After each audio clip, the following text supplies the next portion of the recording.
Hello everyone and welcome back to another episode of the InfinityCast. My name's Jason. My name's Elfie. I'm Ruben. I'm Josh. And today we've got a bunch of things to talk about, from Infinity Wars and Infinity Heroes, some new patches coming up, and a little bit of a lore dump at the end as well, just like last time. And already you can tell that there has been a big change. Our production actually has a production value to it, which is fantastic. Round of applause, everyone. I think we've done very well. We've actually got microphones that work now, which is fantastic. It's a marvel. Great. So before we get into it, one of the things I wanted to mention is that the name InfinityCast, I remember we're trying to name it before, and I'm like, InfinityCast sounds like a really good name, let's do that. And then when I was Googling YouTubing our first cast, I noticed that there was actually 8 episodes of InfinityCast that was created way back ago, 5 years ago, by Nova Blue and Chess Piece Face. So I wanted to devote this episode to them and thank them for the name that we inadvertently used. And we are honouring them with the name of the cast and this particular episode. Both contributed a massive amount over the years, and just wanted to thank you for all the efforts you put into Infinity Wars. So without further ado, let's get into the InfinityCast. Sure thing. So I think the big thing is going to be, there's been something we've been working on behind the scenes, for a while now, and we didn't want to say anything until it was ready. And it's finally ready. It's been many months of having a super secret, awesome thing that we've been building for Infinity Heroes, and by rights Infinity Wars as well, because we can use the technology for Infinity Wars 2 or what have you. And that is asynchronous mode. So what that means is what's asynchronous what is an mode? async? So the idea is that it's like playing with the cloud. So you have a move and you put the move into the cloud, and then the other person can take their move at their leisure within 24 hours at this point and send their move back to the opponent. What this means is you don't have to be in queue anymore, and it also allows us to have plenty of these games going, especially while we're building up a new audience for Infinity Heroes. The other great thing is that you can also, what else can you do with it? Well, it means that you can play your games on multiple devices because the games are attached to your accounts.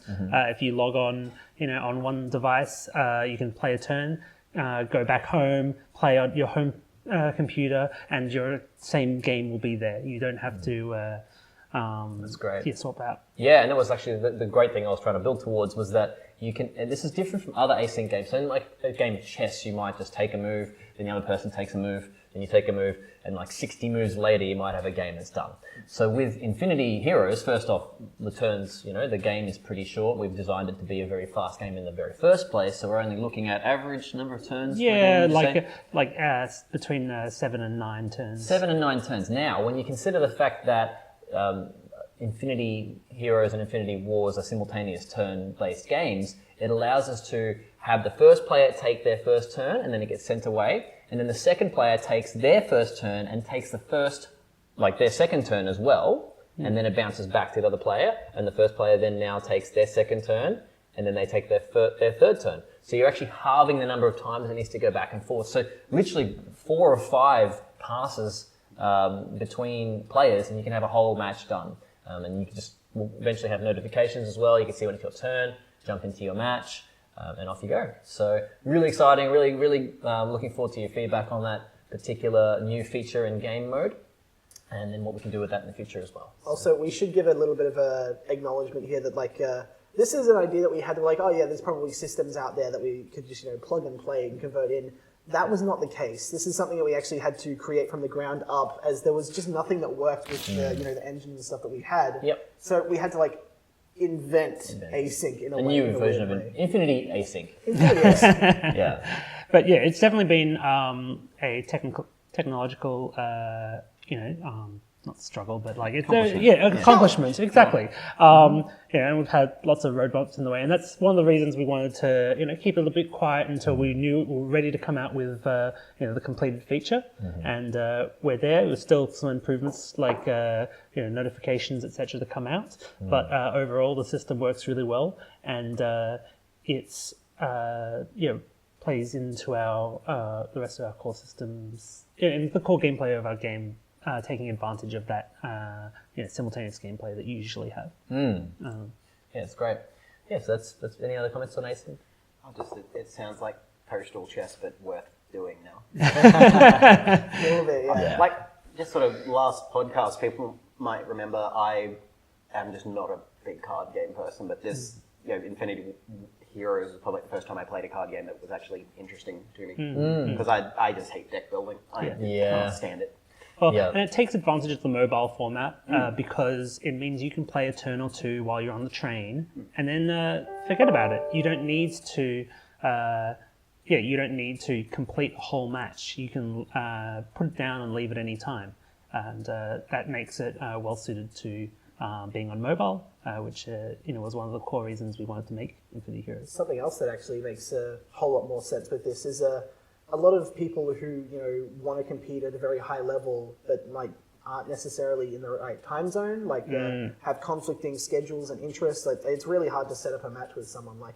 Let's say you're in Canada right now. Hey, let's catch up for a game. 5 o'clock my time or 2 a.m. yours. Heck yeah, that's hard to actually coordinate. But if you get into an async match, I take a turn. Tomorrow you take a turn. I wake up and take a turn, and it's easier to actually function that out and just get to it when you're ready. So, it's kind of nice. So this will be coming soon to our alpha testers, and would love everyone to give that a shot. Give us plenty of feedback because it's always good to stress test these type of systems. Great. Yeah. So we should actually talk about that a new build is coming out very soon, actually, I believe. This is being recorded a couple of days before you're going to see it, obviously. I think that it's actually going to have a new build from the moment you're seeing this live. If that's not the case, then feel free to read in the description. There'll be an excuse from me or something. But either way, there is a build on its way, and it's going to have async as well as a few other cool little features, little bits of added juice and gameplay stuff. What else can we look forward to? Well, we've done a huge amount of improvements since the last alpha build. Not only have we got the full async system in, we have a whole new hero. We have all our account systems so that you can log in, have your your details be saved and hop on a different device. We have lots of improved visual effects such as screen shake, etc. when your units are getting in combat. We have sound now. Still the very early versions of sound, but we have some great improvements to the matchmaking. So you have a matchup screen that appears at the beginning of the match, telling you who you're playing against and what heroes they've selected, and not just numerous other improvements. We'll have patch notes when the new build is released, and it's going to be pretty long. There's been a lot of things changing. Again, the sound effects are placeholder. I'm not a sound effect artist, and I actually had to whip them up last minute myself just because we had someone who was doing that, and I think they were unavailable or something. Something happened, and either way, it kind of fell to, who can get this done? And I hesitantly put up my hand, and no one else did, so I whipped up something placeholdery. There are going to be improvements, and hopefully we can get actual audio people to take care of that and just schmick it up. I think I did okay. I'm not super proud, but I did okay, and I'm happy with that. Jason, so that'll be available to our alpha testers. That's cool. We want to really hear the feedback from our most dedicated fans and give you the chance to play async right away. And one of the good things about async is even with a small player base, you can consistently get games. Yes. But Ruben, what if I want to play Infinity Heroes next week and I'm not a backup? Well, we have another important announcement. That's very exciting. We're having another free weekend. So our alpha playtesters are getting a build ASAP, and it's getting a little bit early. But then the weekend after that, we're going to be having a free weekend similar to ones that we've done previously, where people will be able to try out a current version of the game, to play out all the new heroes. It'll have everything unlocked from the start, and so you get to try out everything and give us your feedback. Especially async. Yeah. We want to avoid where people are on certain times and not on other times. With this, you'll be able to just play matches straight away, set up a whole bunch of them. Yep, and so we're aiming for the. It's the following weekend. Yeah, the following from this InfinityCast coming out. Yeah, so Yeah, so we'll be aiming for the 9th to the 11th will be when that is. Cool. Another thing we should bring up really quickly is we had a way that people could get financially involved with Infinity Heroes, post the Kickstarter, and that kind of accidentally fell apart. And I should just take a quick second to explain a little bit more about this for those of you that haven't actually seen the article and the explanation. The very, very brief summary is that we had an IndieGoGo campaign raised, I think it was like $3,000 or $4,000 on it, just with people that were like missed out on the actual Kickstarter and wanted to jump into the alpha or the beta and such. And unfortunately, due to a communication error between us and IndieGoGo, the entire campaign was shut down and everyone was given all of their money back. So those people that did contribute their money got it back, and now they don't actually have the actual perks and stuff. So if you're watching this, you've most likely seen that the IndieGoGo has started up again, and we are going to be reaching out to everybody that had backed previously, like, hey, the opportunity's there if you want to jump back into it. And as well as everyone else that's reconnected with us since we've started the InfinityCast and everything else, who's like, oh, I actually want to check this out now. Well, hopefully you'll have the opportunity to do just that at the IndieGoGo page. Link for that will also be in the description. So, if you like the free weekend and you're like, okay, this is cool, I want to play more of this, just jump onto the IndieGoGo and we can sort you out. Yeah, exactly. So that gives people the opportunity to get access to our alpha builds, and so that they can continue staying up to date with the latest version of the game as we develop it. Yep. It's good. Just making a couple of notes for the next section, actually. So, Is it? Oh, good. might as well launch straight into it. So, we're about to start with the Infinity Wars stuff? That's what I was going to... Okay, sure. Yep. With the magic of editing, we're just going to cut to the next take because the camera doesn't allow us to record for more than 20 minutes. So... Okay, welcome back, guys, to the InfinityCast. We're now going to talk about Infinity Wars. And there's, a bunch of chat that's been happening. We've been looking a bit into what we can do. We've got a few different ideas of what we can do with Infinity Wars, and we're still wanting all your feedback. And we are actually going to go to some of that feedback very soon. But first off, just want to actually talk about as well, it might be worth reiterating some of the differences between Infinity Heroes and Infinity Wars. And specifically that, I designed Infinity Heroes in the first place with the possibility of us being able to do an Infinity Wars 2. And with the possibility of Infinity Heroes being able to be that code base that's actually stable, that's actually been refactored multiple times to make sure it's the highest quality code that we can produce. So I did that from both a code-based perspective, but also from a design perspective, so that Infinity Heroes could be something that's got a very low barrier to entry, but a very high skill cap. And it's specific, to be very, very clear about this, it's not a trading card game. It was never designed to be a trading card game. It was never designed to replace Infinity Wars. It was always designed to complement Infinity Wars. And effectively, it's like a pre-made deck collectible game rather than a trading card game. And something that, people can get into very easily on a mobile device. And have that full cross-platform. Because we've tried to do multiple devices with Infinity Wars in the past, multiple builds, and never got there. The original intention was to have it be a mobile game, but just the design of Infinity Wars doesn't make sense for mobile. It wasn't designed to be a mobile game. Yeah. And all right, let's convert it. Oops, that's not something you can Well, just we did want it, and we did start designing it to be a mobile and PC game. But what we found is that the PC market just blew up with players and interest which focused on that, and the design of it just really didn't fit mobile. So by reducing the number of units you can put in a particular zone and changing things up and not having a command zone, for example, it simplified the game, but it didn't make it simplistic. Right, so it's still got a lot of strategy to it. If anything, restriction breeds creativity. That applies also for you as a player as well. If you've only got 8 slots to choose from, where you put your characters really matters. Whereas if you've got a clump of 50 characters or units in the attack zone, it doesn't really matter where they are placed within that. If you make 100 decisions and 70 of them are good, you've done well. If you can only make 3 decisions, you need to make sure that each and every one of them is optimal and almost perfect in order to get maximum efficiency out of it. Yeah, and this is more of the stuff that I've wanted to be able to communicate to the audience, but haven't been able to for legal reasons mostly.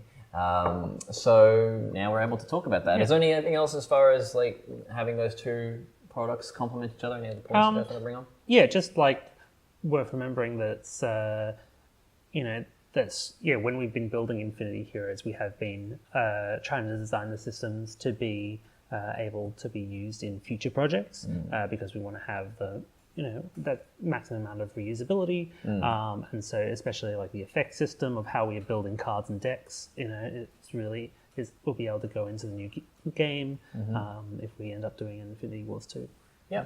Speaking of which, that brings us on to the 6 kind of directions that we could take with Infinity Wars. And so this is the first pass on these different directions. We're planning on tightening this right up and really having 2 or 3 to choose from very soon. We did speak about a few of these in the last podcast, but we're reaffirming, and we've also had with a bit of the feedback that you guys have gotten us, we've got a little bit more information on what's most appropriate and feasible, and what the community is most responsive to. So, go ahead. Yep. So just to cover them off, 6 of them. Number 1 is to create an Infinity Wars 2.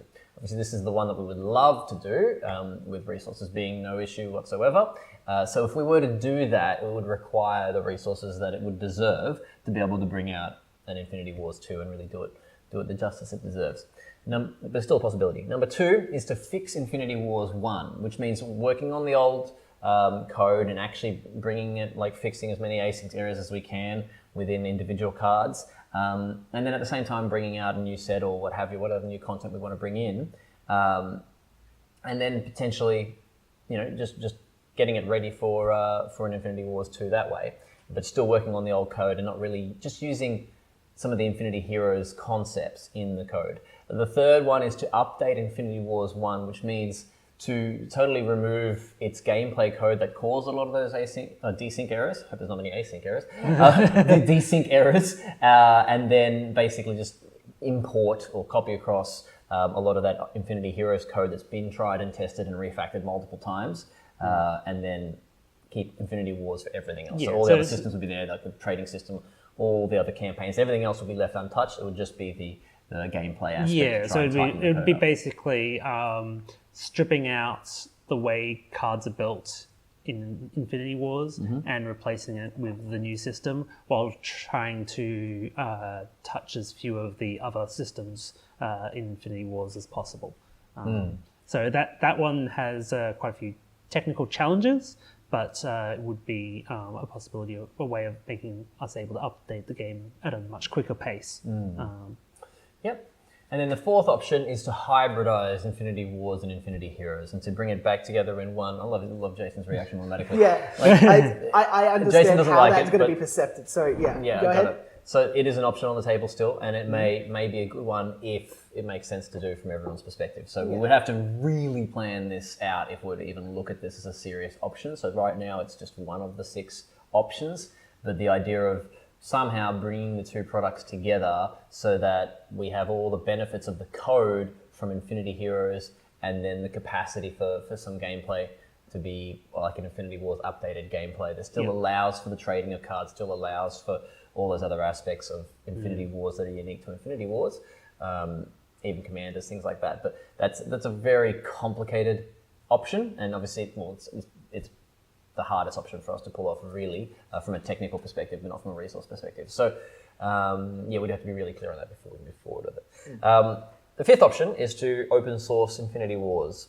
So if we're going to do that, we would want to really see a number of community people who were like, yep, I'm wanting to be a part of this open source project.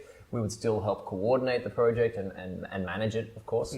But we would do it and open it up to people to be able to improve or sort or add new cards or content or whatever they wanted to do from an open source perspective. Yeah, okay. And so then we'd also have to, with that option, we'd want to do some cleanup of the code base beforehand, so to help that, facilitate that, but also would need to discuss how the monetization options of Infinity Wars are carried across. Do we just unlock everything for everyone, or are we keeping the server but still having other people able to contribute to the code base? There's a bunch of different sub options within the open source option, but we would have to discuss that between ourselves and the community. Yep. And then the final option, which this is the other options are not in any kind of order specifically, but this is definitely our least favorite option, which would be to close the servers down. The servers do cost us a lot of money per month, and it has switched over to us, and now we're wearing that cost completely, whereas before it was a shared cost with Yodo One. So that's drastically increased the cost for us. At this point, we're obviously keeping the servers open while we come up with an option, but if we can't come up with something viable, or if we don't see that there's enough community support for whatever options we are looking at, then we'll just have to look at closing the servers, which, yeah, it's the last thing I want to do. I personally have thousands of cards in my cupboard that I love the fact that I still have access to those cards and they're still there, even if I never want to touch them ever again. The point is, I bought it, I own it, and therefore I can access it. Now, I understand there are costs, hence the cost of having a server. This is the reason why a lot of card games shut down. But we want to be able to set up a solution. And just multiplayer games in general. Like, we've all had I'm sure everyone's had, old games that's no longer accessible anymore. That they poured tens or hundreds or even thousands of hours into, and then they can't access that anymore. And I spent like $100 on a game called Dragon's Prophet, which was like a weird MMO made by Sony, and I loved it, and like there was no one else playing it, so they shut it down, and my money's gone, and I miss my little pet dragon. It was so cute. And arguably, even the thousands I've spent on thousands of cards isn't really worth much anymore because I can't resell them anyway, and there's no one to play the games with me. But nonetheless, I've always had this thing where I've always wanted to keep Infinity Wars up for as long as possible, and do things like sequels and things like that as well. So that's always been the intention, and that's the reason why we've been operating without making money or even losing money on Infinity Wars, but happy to do that to honour what we've created and the player base. Yeah. So there's the options there. So and if that was to happen, there's also the possibility of, do we want to reward players who who used to had large collections or etc. Give maybe something, people with accounts from the closed game would end up getting a bonus, avatar or something. In Infinity Wars 2 or whatever. Or Infinity Heroes or etc. Work out some kind of thank you, definitely open to wanting to do that if that ever comes to it. So yes, it's closed servers it's not just instantly and overnight. We're not in some kind of position where we need to do that. We would have a process that we could use, and then also a roadmap. A roadmap for sunsetting the product in a beautiful way. Because there are things that we could do to give the game a nice farewell.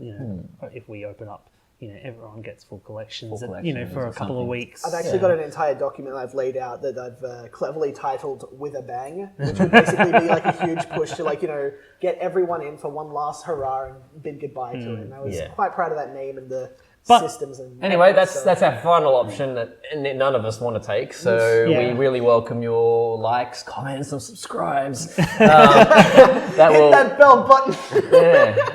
Your notifications. But in all seriousness, though, we do appreciate your support, and every bit of support is noticed.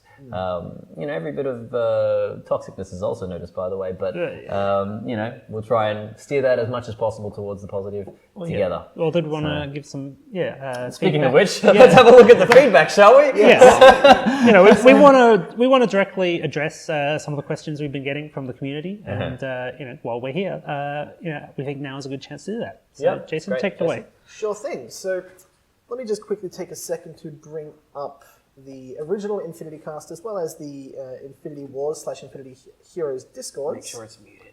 It is muted. We had that issue just before. I thought you had this on a tab, to be completely honest, but that's okay. I should have checked that. We can have we could have a cut. So intermission.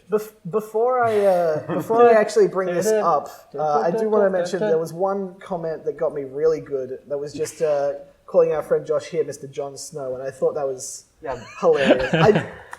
I just typed in InfinityCast, Infinity. Okay. All right. So okay. We're going to go into here and do the last video. So. I struggle with typing and talking at the same time. I think most people do. That's all right. Here we go. There's the InfinityCast. So I'm going to go down here. Did you have? You would have had a bunch you wanted to highlight, or did you want to just go through them all? So What's the plan? I've read almost every single comment that's come out, and I just wanted to go through and point out some of the original. Let's highlight a couple. So we've got a Zarsis who just says, Infinity Wars is my favorite CG of all time. Please remake it.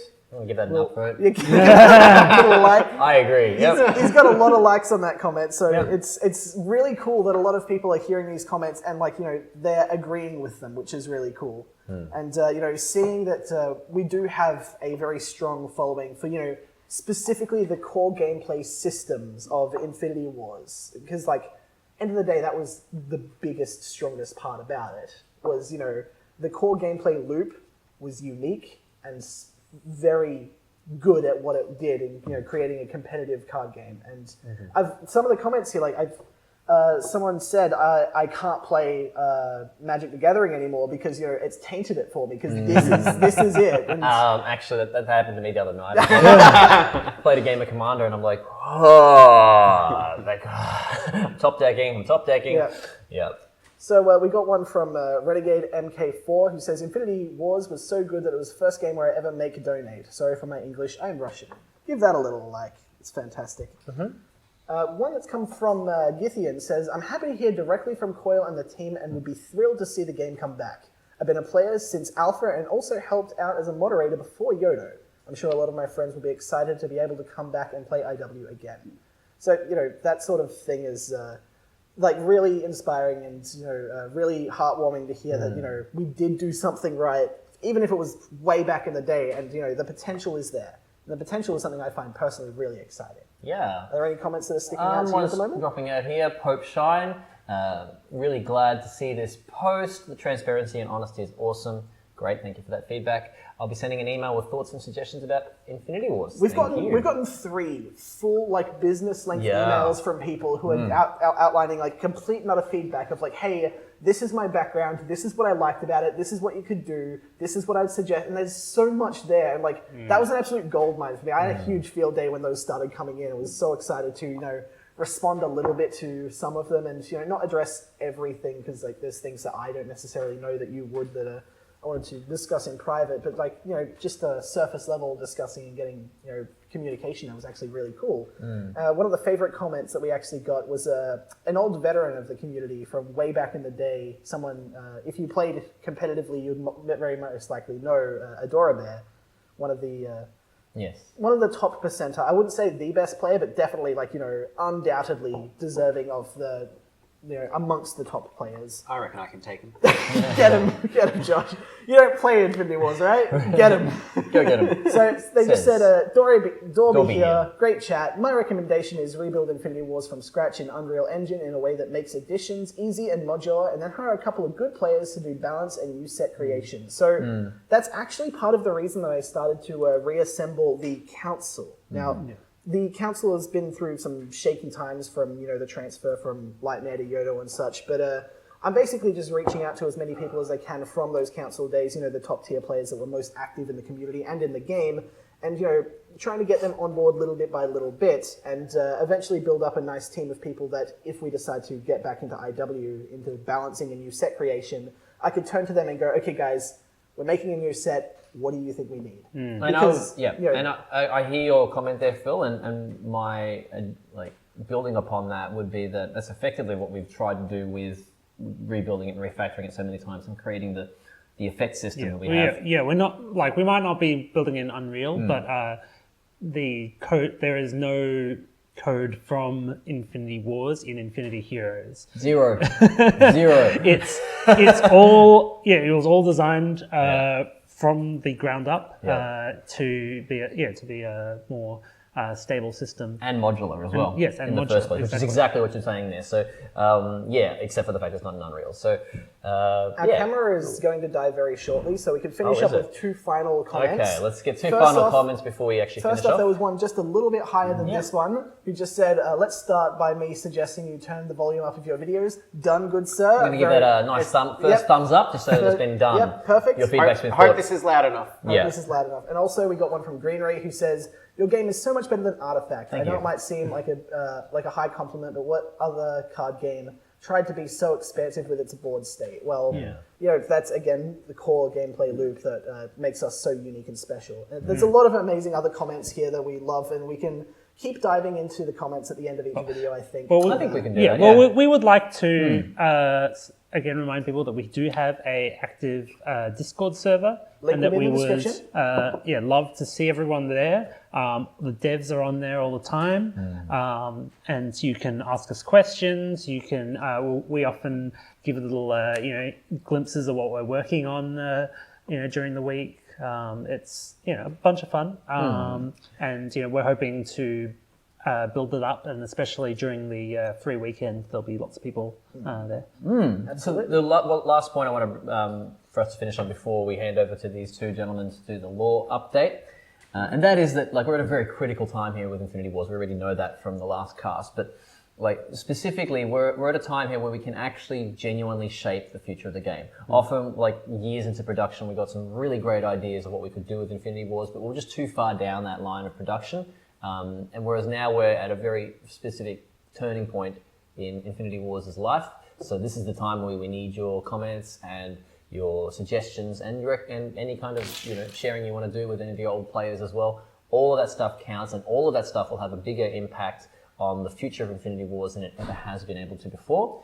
Not to mention, this is the approach that I wish to have as well with developing titles, is to have a very strong core vision that we've got and we've developed, but at the same time we listen very intently to feedback and suggestions, and based on that stuff is why we're producing what we're doing today, and even why we're making the InfinityCast. So thank you guys for your time and attention and your contributions over the years, be it small or large, and look forward to seeing you guys in the next cast. That's me saying goodbye. Is there anything you want to say, Ruben? No, thank you for joining us. We'll pass it on to these two for Let's a bit jump of lore. into the lore deep dive. Perfect. Welcome back, guys, to the lore deep dive. Jason and Josh here. Today we get to do my favorite of all the lore deep dives, where we get to talk about the DoD, Exiles, and Cult of Aurora. Oh, I wonder which one you're most excited for, considering I'm doing the first two. Continue. Hi everyone, Lady Vela here, and today, for the first part of our lore deep dive, we're going to be looking at the Descendants of Dragons, where they are, what their role is going to be in future story expansions? Direction. Yeah. Story supplements. I'm a role-playing person. So, the Descendants of Dragons, now we know that they were known for being very sort of full-on with their lore, having so many things going on at once. Having so many things going on at once that no one really knew what was going on. They're a very complicated faction after all. I mean, they have the 3 sages. Yes. that's basically, unfortunately, one of the biggest things and weaknesses for these guys is that they didn't have any real objective. Their whole thing was oh no, there's exiles to the left, there's cultists to the right. We're just going to be really chill in the middle, and we're just going to master spirit. And they did that, and now what? One of the biggest complaints we actually have in a lore perspective is that the sages don't do anything, and they're big symbols of power, but what does that mean? That was one of my big problems, specifically when I first got into this lore. There's so much potential. Then what happens? No, that's it. It's what? Yeah. Playing through the campaign in the Infinity War, and just for veterans, please note, I'm new, so when I refer to the campaign, I'm talking about the current one that's been there for a few years, not the original one, which apparently was pretty... I've read a couple of the comments, apparently it was alright originally. It was pretty damn good. But yeah, in the Descendants of Dragon, their story's kind of cool, people start dying, robot zombies are showing up, and then it's okay, bye. Yeah. Your campaign's over now. We defended against the bad guys. Yay, we did it. Good job. So how do we change that? Well, we give them direction. Easy. And really, they have a direction built into their very core of their being, which is... They have a motivation, which is pretty simple. They want their homeland back. Because important thing to remember is the Exiles didn't really show up until the cult showed up. And because, magical corruption of the land, all that jazz. But the Descendants of Dragons, they're going, a couple of the characters will be going on a little bit of a pilgrimage, and we'll sort of learn more about that in the next few weeks as we go a bit more plot heavy. But story-wise, it's going to focus very much on Ji, who originally she was Ji who raises the dead. Then she became an overseer for a while, and now she's not. She's back with her home people. I think everyone had an overseer phase. Oh, probably. It's like being an edgy teen. It just happens. Yeah. Anyway, go on. So her plot will focus on her story will focus on her going on a pilgrimage to end the demonic corruption caused by the cult and purifying the land. Yeah. And we'll also be don't worry, we will be having a use for the sages as well. They will actually... They do get to do a thing. They do a thing. They get to actually prove why they are super awesome spiritual martial arts masters. Easy. Or just a literal dragon. So now we can move on to the exiles. And the Yes. exiles, they basically see, oh no, these guys are out to do a pilgrimage. That's a bad, or we should stop them. We sort of need corruption. Yeah, like, you know, imagine if someone went to your house and just like smeared smudge on your walls. Like, I just cleaned those. Come on. And they're doing the same thing, except like, you know, imagine if you lived in sludge and someone came and cleaned your walls. Like, hey, I just sludged that. So, you know, they're a little bit upset that their home is being wrecked by these home wreckers. Did Resident Evil 7 just rip off Infinity War? Basically, yeah. We trademarked it. We trademarked Infinity. We're covered for everything. Oh my goodness. Callback. So, basically, exiles are going to forget about everything and anything and just kind of, in a panic, go on a bit tunnel vision mode and go, okay, we need to stop the DoD because they are a threat to our existence. Because, you know, if they successfully purify the entire land and their strength grows, we're going to lose our strength and they're just going to wipe us all out. And that would be a no good. We don't want to do the wipeouts. That's bad. So exiles go extreme focus mode and basically declare a full-on war against the DoD specifically. Yeah, because, and honestly, did we want to cover like the plot events now, or did we want to move on to cover them when we get to the cult? Because the exiles plot and the cult's plot specifically are sort of tied into There's each other. one thing specifically that we need to mention that leads into the cult and, you know, their current direction. And that would be Visir, the, you know, exiles overlord, whatever, Mr. Leader of Hell. Demon Prince. Demon Prince. Demon Prince 1.2. Demon Prince 1.2. He is going to start focusing completely on his war against the OD and trying to stop the Crusades and stuff. And he's just kind of going to forget about one of his longest standing prisoners, Aletta. But Jason, Aletta's been tortured and, you know, physically maimed for all these years. How is she going to have the strength to join back in events? Well, you see. So the way that we're playing this off is that, like, you know, they kind of just like, okay, whatever, we can let her go. She's no longer a threat or anything. In fact, you know, it's quite pitiful that we keep her on. She's an immortal, but, like, you know, she's weak as hell now, so we'll just let her go.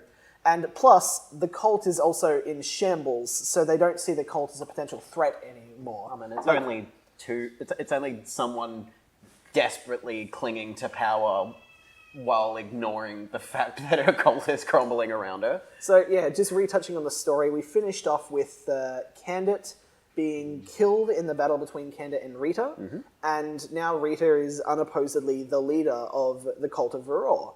And she's not very mature or, you know, leadership-wise. She's one of the strongest by far, of course, but smarts and wisdom isn't necessarily something she does. So now that she's running unopposed, she's focused all of her attention on growing her power and just becoming like a much more powerful witch or spellcaster or whatever. And she's now grown to be, you know, 5 times more powerful than anyone else to ever exist. However, we're going to have a little bit of fun with the corruption of the land because, you know, with the DoD starting their cleansing, the land is going to start to react. And in that reaction, it finds itself a new host body. This host body being the once deceased Candit. She gets to come back as Candit the Demonic. And that's going to be super fun. And her whole thing is that she's just going to be just as powerful, just as smart, except when she dies, she comes back to life. So is this... So what you're saying is that we have a power struggle between someone who got straight grades in high school. There's going to be a bit of an amendment to that because while this battle first starts up and we get Candit versus Rita round 2, fight, that's when Aletta shows up and is like, hey guys, I'm back and I'm good to take over the leadership of the cult. What is going on here? And like, she's just going to see the cult in complete and utter shambles as, you know, her 2 ICs are like, I'm in charge. I'm back. We did it, Aletta. We saved the cult. We saved it, yes.